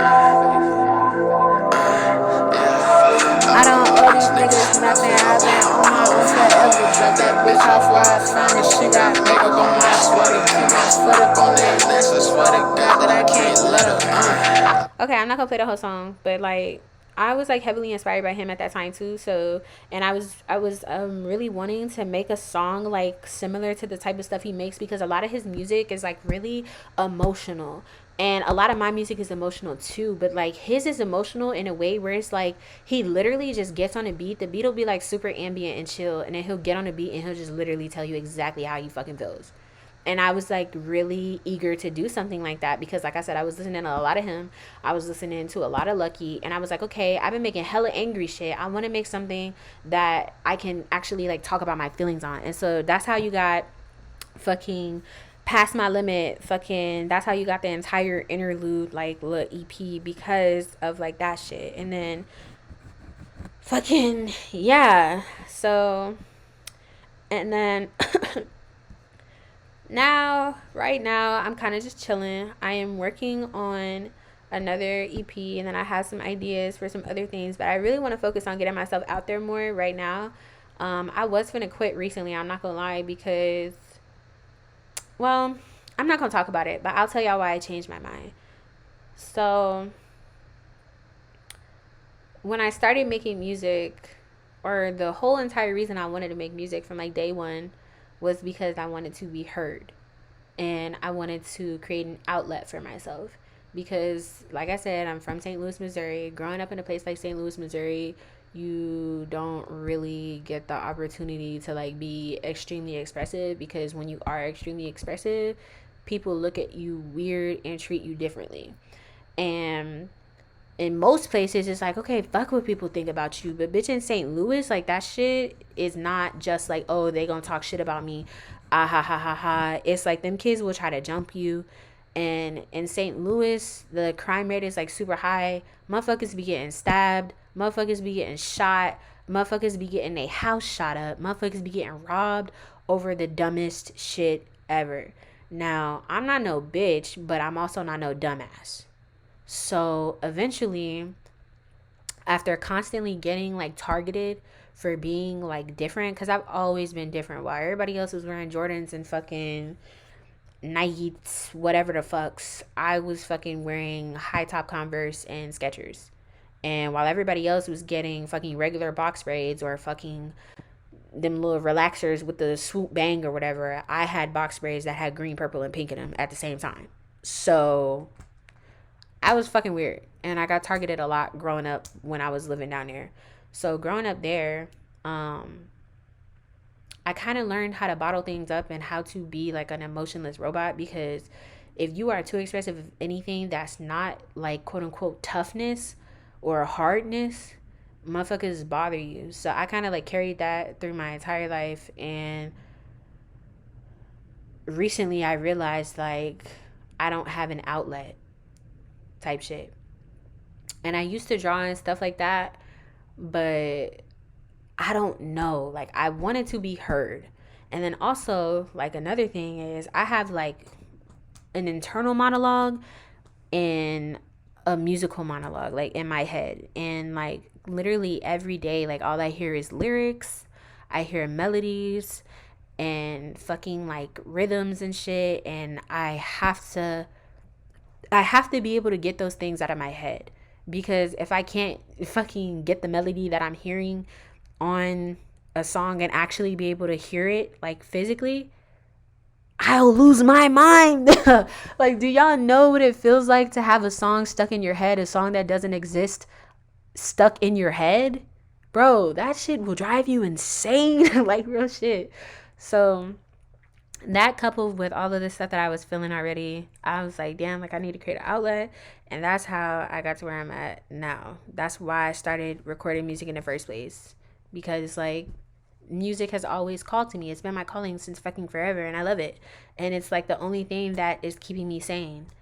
And so when I I had lost my mind for a little bit recently, and I lost sight of my goals, and I lost sight of the reason as to why I started making music in the first place.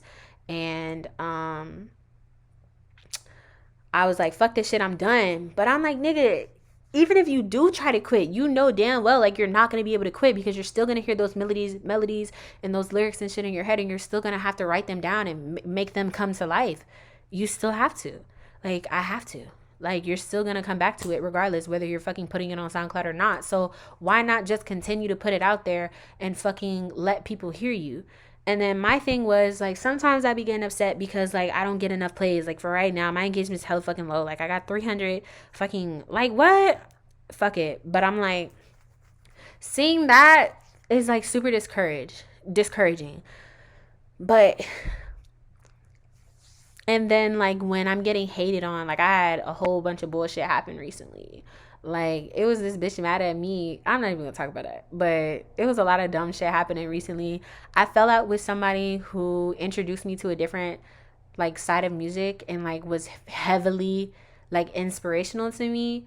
And then that, coupled with all the shit that I'm dealing with in my physical life, plus all the hate that I'm already getting for fucking music, plus like me not meeting the goals that I want to meet, plus everything else, it was like, this is fucking discouraging as fuck. It's too much stress going on right now. I need to eliminate something from the equation. And what is the thing that I can eliminate from the equation? And obviously the first thing I thought about was music, because in all honesty, I'm not making no money off of this shit right now. Like, I've not made very much money off of this shit. I'm not making like a livable wage off of this music shit. It's not really doing nothing for me. I'm not famous. So I was like, fuck it. Like, I don't need this shit. Like, it's stressing me out. It's not doing nothing but pissing me off. Fuck it. So I was like, okay, I'm finna quit. But then like I sat back and I did some soul searching, and I really thought about it, and I was like, bro, like, I realized that I should not be focusing on the plays and shit like that, number one, because my whole point in making music was because I wanted to be heard. And the fact that in a short amount of time I had songs with like fucking 30K, 20K, 15K, whatever the fuck K. I've met all of my fucking favorite rappers already, and they've heard my songs. They fuck with my songs. All of that shit. The fact that I've been able to make genuine connections with a few people while like making this music and shit like that, and the fact that I'm able to inspire other people off of this small platform that I created, nigga, that's all that fucking matters. Because there are people out in this fucking world who are going through shit that's worse than mine, and they're trying to find a way to express themselves, trying to find a way to get their voice to be heard, and they're not fortunate enough to have a fucking platform. So I'm like, nigga, suck it up. You feel me? So that's why I'm like, I'm gonna just keep making music, because I'm like, these niggas not here for no reason. Like, the motherfuckers listening to me are not listening to me for no fucking reason. They didn't just come out the cut for no fucking reason. Like, they're here, so I might as well give them something to listen to. But yeah, now I'm gonna go through my Instagram and look at what motherfuckers asked me, because I told motherfuckers to ask me, who freakier, Kevin Gates or Sexy Red?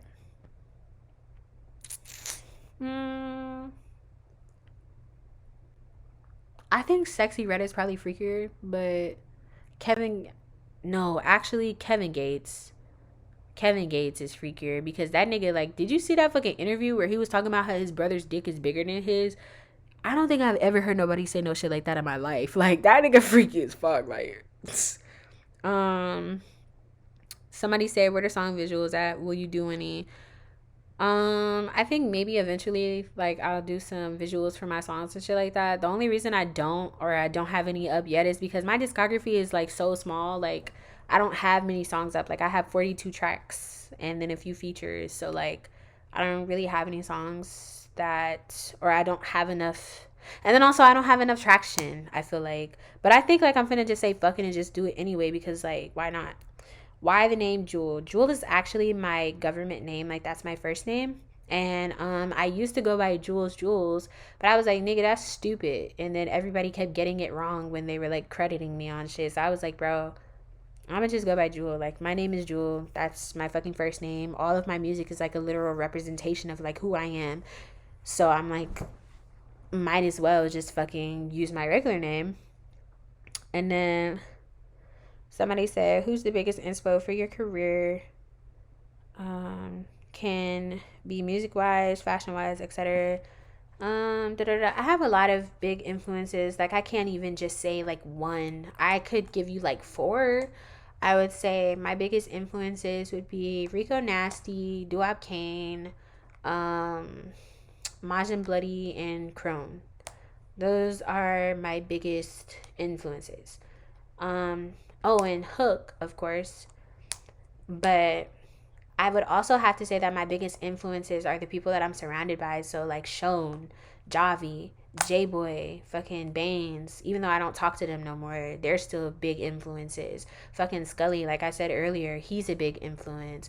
Uni, Thermo, like those people fucking influenced the fuck out of me. Like, they helped me to be able to create the type of music that I create right now today. And it's like, yeah, like I get inspiration from like other artists like that I don't know, but like my friends are my biggest influences. So, or people who were my friends are my biggest influences. So like people who I actually know inspire me the most. Ugh. Da, da, da. What inspired you to start and what inspired you to keep going? I think I just answered that question, but I'm gonna shorten it or give like a short synopsis. I've always wanted to create music because like since I was a kid, like I've always heard melodies and like lyrics in my head, and I was very intrigued by like music. Like, music has always been intriguing to me because other people are intrigued by other forms of art, like I would say like a video game or fucking graphic art or fucking paintings or sewing and shit like that, and they're super intrigued by that. But for me, music was super intriguing because it's like, it's literally just like, I don't know, a person can say whatever the fuck they want and it can make people feel things like strongly. And that was very like intriguing to me. Like, even as a kid, like you can dance and move, like you can hear something and it will make you want to move your body, like dance type shit. That was inspiring to me. And then as I got older, I started to be able to comprehend and understand what people were saying in their songs.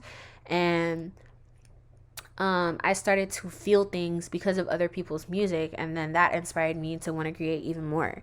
And so then when I finally was able to start creating, that's all I wanted to fucking do, is just inspire people, make people feel something, and like make motherfuckers dance on top of that.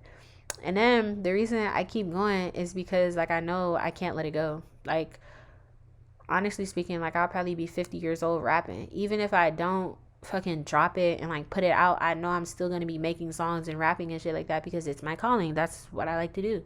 So yeah, I think that's it.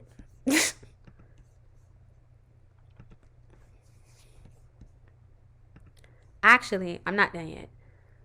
But in all honesty, shout out to like everybody who had a big like influence on my music, and shout out to everybody who's been here since day one. Like, shout out to fucking Baines and J-Boy, Busta, all of them niggas. Shout out to fucking Javi and Sean. Shout out to fucking Scully. Shout out to fucking Thermo. Shout out to fucking Uni. Shout out to Jay Laurent. He's my manager now, per he also helped me get my first show too. I don't know if I talked about that in here, but shout out to him. Shout out to anybody who's fucking listening. Shout out to 4K Drowsy, because that nigga been listening since I was ass. Like, shout out to fucking Raya. Shout out to Lost J. Cause that nigga been here since the beginning too. Like, he been listening since forever. Like, literally the beginning. Shout out to Forever June, because June's been here since the beginning too, honestly. Shout out to Chow. Just because that nigga's funny and he's like really hard. He's helping me with music too right now. Like, he be sending shit kind of inspiring. Shout out to anybody who's my fucking friend. If I talk to you on a daily basis, shout out to you. Yeah, shout out to fucking Nike. Shout out to Nay. Shout out to Backend. Shout out to Roe. Shout out to Kari, nigga. Shout out to fucking... Shout out to all of y'all, because y'all niggas be supportive as fuck. Yeah, and fucking shout out to Ashton, because that nigga be helpful as fuck. Like, shout out to everybody, bruh. Like, honestly. Because, yeah, I love everybody. And I know I'm missing, like, hella people. Shout out fucking 5 stars. Shout out... Oh, here go June right here. I hope he's sending a beat. You make me one more time. From the heart. I love this nigga so much. But yeah, shout out all of them niggas. Shout out Monty, because Monty is cool as fuck. He's trying to help me with some shows and shit like that. Shout out Azriel. I fucking love him. Shout out 5 star. I think that's... Shout out Goozy, nigga. Shout out Goozy. Shout out Goozy. Shout out Crone, because that nigga hard as hell and he's cool as fuck. Like, shout out Solar, because she's pretty and her music is hard. Like, shout out everybody, bro. Like, I don't give a fuck. Shout out everybody.